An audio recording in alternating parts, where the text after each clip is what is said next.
En 1869 fue inaugurado el Canal de Suez, de una importancia estratégica enorme. Hoy, con el cambio que se vive en Egipto, su relevancia se destaca.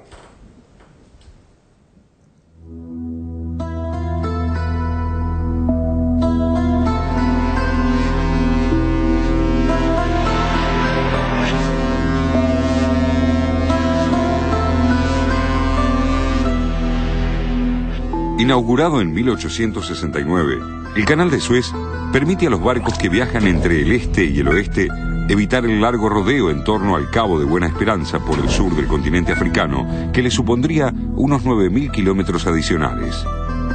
Aun cuando los superpetroleros de última generación no puedan atravesar el canal con la carga completa, Suez sigue siendo una de las vías fluviales más importantes del mundo. Tan importante como la vía navegable, el oleoducto Suez-Mediterráneo, SUDMED, corre paralelo al canal y conecta la terminal Ain Shujna, en el Golfo de Suez, con Sidi Kerir, en la costa del Mediterráneo. SUMED transporta petróleo en parte de superpetroleros que por su tamaño deben descargar parte de su producto antes de poder ingresar en el canal. Alrededor de 2,4 millones de barriles diarios de petróleo son transportados a través del canal, mientras que a través del oleoducto SUDMED circulan 2,5 millones por día. En conjunto, representa cerca de 5,5% de la producción mundial. Los barcos petroleros que atraviesan el canal representan el 10% del tráfico promedio diario. Egipto es dueño del canal desde 1956, cuando el coronel Gamal Abdel Nasser nacionalizó la Suez Canal Corporation. Para la economía del país, los aranceles que pagan los buques que unen el Mediterráneo y el Mar Rojo son una fuente decisiva de ingresos junto con el turismo y las exportaciones. Las ganancias del canal fueron de casi 4.800 millones de dólares en 2010, un 11% superiores al año anterior, debido a la recuperación de la economía mundial.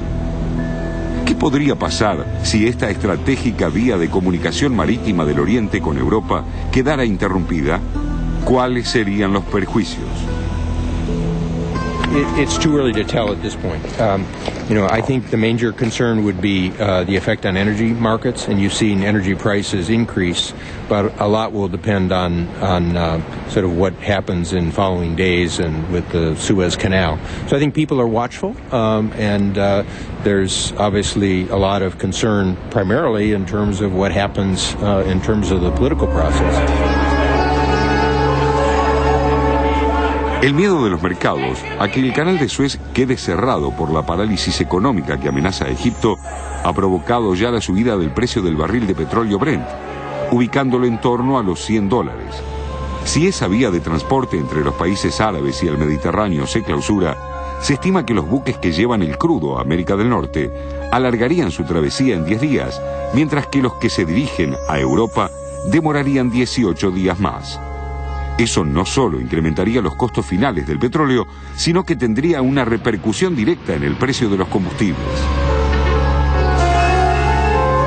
Ja, die Gründe für den hohen Ölpreis liegen in erster Linie daran, dass man Sorge hatte vor Angebotsengpässen, ausgelöst durch die Situation in Ägypten. Die Anleger haben wohl auch Sorge, dass es überschwenken kann, diese politischen Unruhen auch auf andere Länder.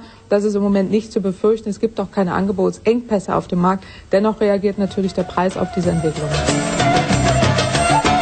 El propio secretario general de la Organización de Países Exportadores de Petróleo, Abdallah Al-Badri, pronosticó a fines de enero que las tensiones en Egipto podrían afectar el paso estratégico del Canal de Suez y generar escasez de petróleo.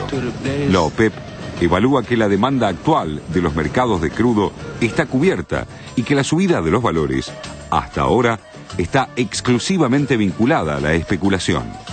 Al-Badri no descartó que la OPEP decida un aumento de su producción si las condiciones de abastecimiento a través del Canal de Suez se complican para evitar una escalada en los precios.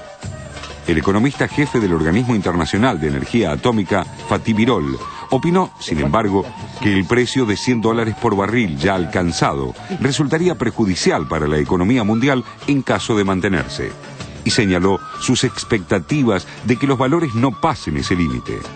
como para llevar tranquilidad al mercado, Birol señaló en los primeros días de febrero que por lo que sabemos no hay una amenaza de importancia significativa al suministro de petróleo por el Canal de Suez y agregó que, aunque haya una amplia situación de emergencia, la Agencia Internacional de Energía tiene muchas existencias para liberar, muchos inventarios. No veo un problema grave por el momento.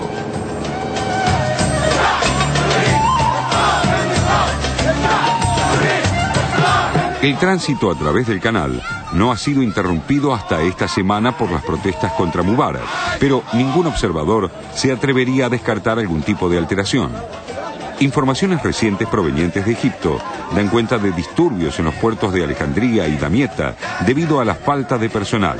Y esto podría ocurrir también en Suez, que ya fue escenario de protestas contra el presidente egipcio. En los últimos días, las protestas de trabajadores de empresas ligadas a la administración del canal volvieron a poner en alerta sobre el riesgo de que el flujo petrolero por esa vía pudiera llegar a interrumpirse. Empleados de 5 compañías que prestan servicio en el canal iniciaron acciones de fuerza esta semana en demanda de mejoras salariales. El movimiento, que involucra a unos 6.000 trabajadores, comenzó en las ciudades de Suez, Port Said e Ismailia, no solo por los bajos salarios, sino por las malas condiciones laborales. El reclamo es ser equiparados a los empleados de la Autoridad del Canal de Suez, administrador de la vía marítima. Nadie duda de que una clausura por mucho tiempo tendría consecuencias muy serias para la economía del mundo.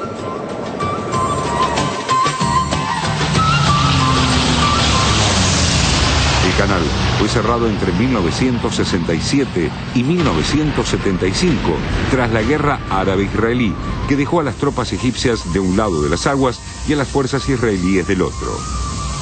El comercio internacional disminuyó en forma sostenida durante la mayor parte de este periodo. Los analistas señalan que el cierre de 8 años hizo que los astilleros construyeran petroleros más grandes, no restringido a los 24 metros de profundidad y 205 metros de ancho del canal. La localización estratégica del Canal de Suez, como única puerta de entrada de las mercancías asiáticas hacia el mar Mediterráneo, le otorga una posición de monopolio que hasta ahora le ha reportado grandes beneficios.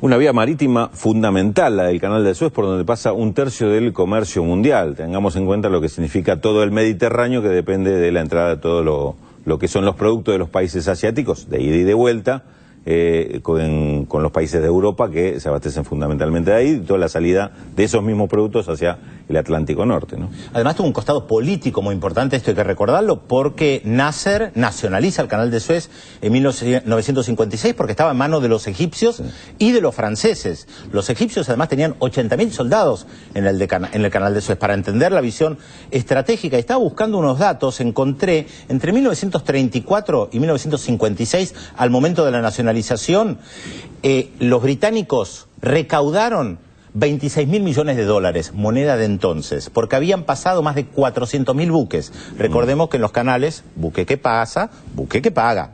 Entonces, y ahí estaban los ingresos gigantescos, que además Nasser quería construir la represa de Asuán, y el Banco Mundial y Estados Unidos le ponían muchas condiciones. Recordemos que Egipto vive con el Nilo, y el problema que tenía históricamente eran las inundaciones provocadas por las cuestiones climáticas históricas del Nilo, que afectaban al Nilo. Por eso deciden construir la represa. Ahora, no tenía dinero, y el Banco Mundial le pone condiciones imposibles. Como medida política y económica también, nacionalizan el Canal de Suez. La respuesta a los británicos, franceses e Israel fue hacerle una guerra. O sea que acá hay muchas cuestiones en juego, no solamente la cuestión de buque que pasa, buque que paga, sino que hay cuestiones políticas. Los recursos, hablabas de los recursos económicos, en lo que significó también esta semana, en medio del clima que había, la reacción que hubo de los trabajadores que prestan distintos servicios en el Canal de Suez, que también hicieron oír su reclamo tratando de equiparar sus salarios con los que dependen directamente de la autoridad nacional que hoy administra el Canal de Suez. En un momento se pensó, bueno, no va a ser la revuelta, van a ser los propios trabajadores los que van a terminar cortando el canal. Estamos ante un escenario que se va complicando por otros costados y no solo por la reacción pidiendo la renuncia de Mubarak, ¿no? Y vos marcás mucha incertidumbre, ¿no? Mucha incertidumbre porque, bueno, aparte de, digamos, de qué tipo de gobierno va a venir, qué tipo de transición, yo me pregunto también cuál habrá sido el acuerdo con el que llegó Hosni Mubarak. No se sabe nada de él, no se lo critica, no se sabe si está en el país o no está en el país, pero además desde el punto de vista de la política exterior me parece que también es muy importante que en adelante Israel está muy preocupado, es como que se abre dos caminos.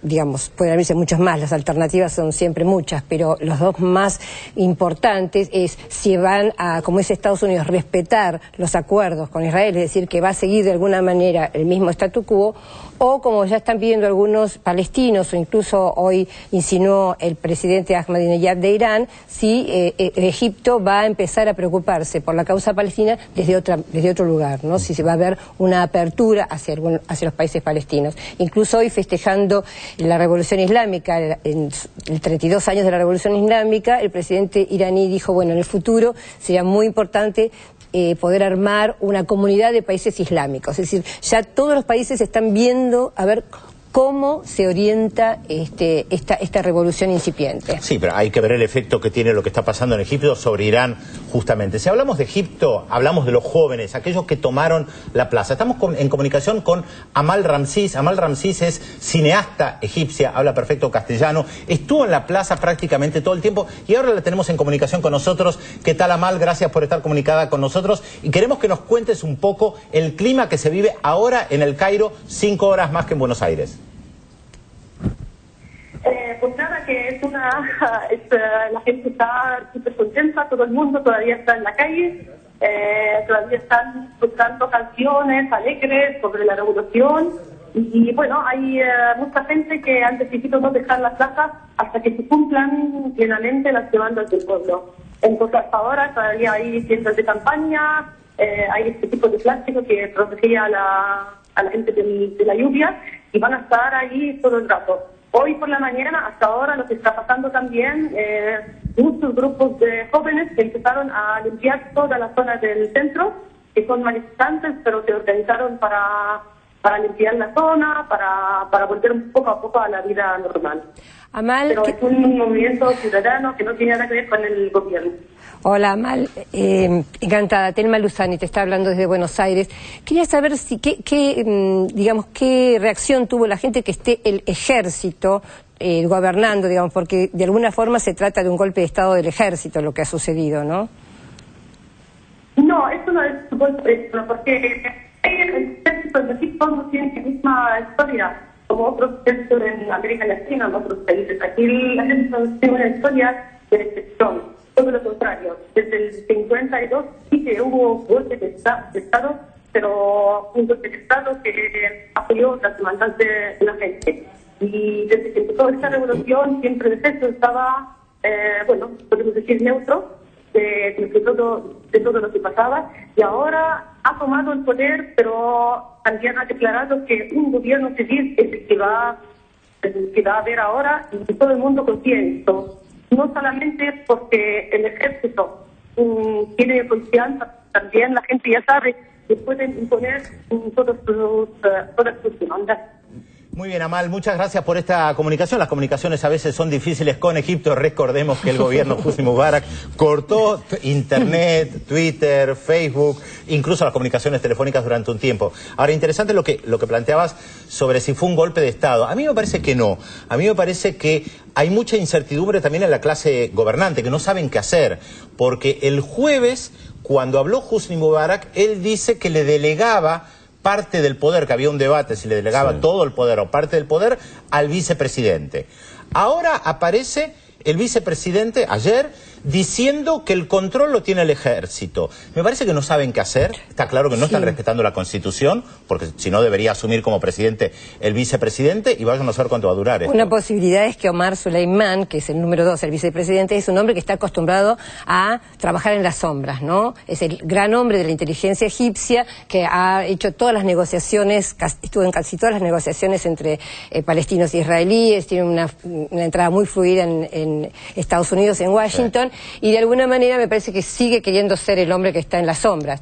De todas maneras, la realidad es que tomó el poder el comando en jefe del ejército, es decir, el ministro de Defensa creo que está en este momento a cargo del país. Sí, el tema es que es casi como una transferencia o un mandato popular, digamos, porque la gente lo que pedía de alguna forma que cambiaran y así, por lo menos las imágenes que uno recibía es que sí, no es un golpe recibieron bien al ejército en las calles. No es un golpe tradicional porque, claro, como hablábamos también otro día, no es un ejército como nosotros estamos acostumbrados a los ejércitos latinoamericanos, que son ejércitos, digamos, que persiguieron a sus propios compatriotas. Este es un ejército que luchó contra el extranjero, digamos. Y además un ejército, recordemos, que hizo un golpe de Estado, en su momento sí, golpe de Estado, revolución, derrocando la monarquía en 1952, de donde surgió Nasser, claro, que fue la figura más importante del mundo árabe en el siglo XX. Entonces hay que ver si nos surge otro Nasser. Creo que hay muchos signos de pregunta.